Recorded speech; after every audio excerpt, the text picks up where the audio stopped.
Seus avós, então, estavam presentes na época de Hitler na Alemanha? Não, eles vieram da Alemanha, da Polônia. Minha família, tanto por parte de mãe quanto por parte de pai, vem da Polônia. Meus avós paternos, eles vieram de Varsóvia, da capital da Polônia.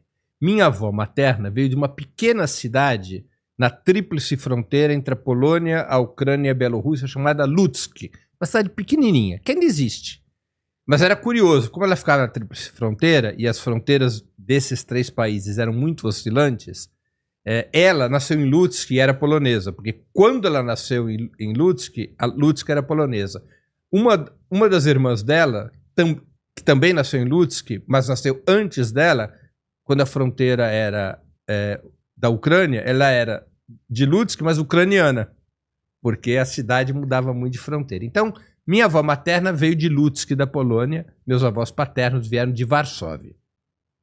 Eles vieram para o Brasil no início dos anos 30, porque havia já muito antissemitismo na Polônia, a perseguição aos judeus anterior ao nazismo, e porque também houve aquela grande crise econômica de 1929, e isso estimulou muito a imigração no mundo inteiro, especialmente da Europa para as Américas, não é? E eles vieram nessa leva, eles chegaram aqui no início dos anos 30. Então, nossa, então eles tiveram mais tempo de vida aqui no Brasil do que na... Certamente. Agora, muitos dos meus familiares continuaram na Polônia. Ah, sim. Então, esses familiares foram liquidados, foram assassinados durante o Holocausto. Então, irmãs da minha avó, sim.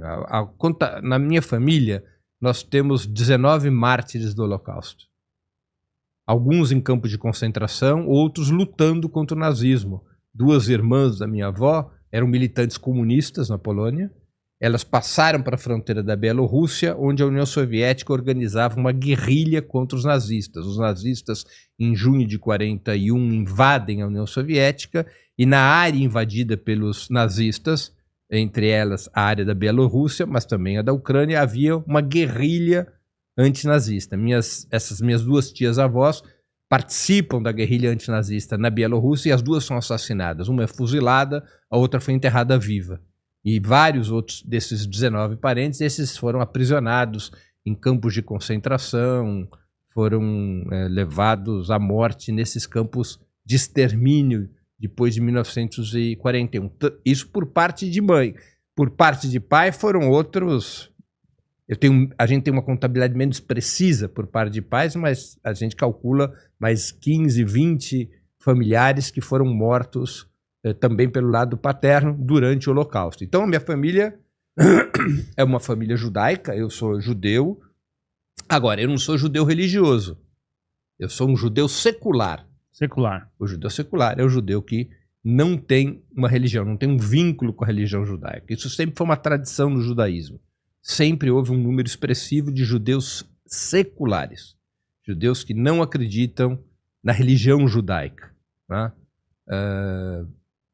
Minha família, tanto por parte de mãe quanto por parte de pai, sempre foi anti-sionista, desde os meus avós. Ou seja, sempre foram contra a doutrina sionista que nasceu no final do século XIX. A doutrina sionista se transforma num movimento organizado e num projeto. Esse projeto confluiria para a criação do Estado de Israel. E o que é essa doutrina sionista? O grande patriarca, o grande fundador do movimento sionista moderno é um cidadão chamado Theodor Herzl. Ele era austro-húngaro. Ele nasceu em Peste, que era como a cidade de Budapeste, hoje capital da Hungria, se dividia em Buda e Peste. Ele nasceu em Budapeste, mas ele pertencia ao Império Austro-Húngaro. Na sua adolescência ele se muda para Viena. Ele era um judeu secular, ele não era um judeu religioso, e ele funda o movimento sionista moderno. Valeu por assistir até o fim. Se curtiu o corte, deixa o like. Isso fortalece o canal e leva o conteúdo para mais gente.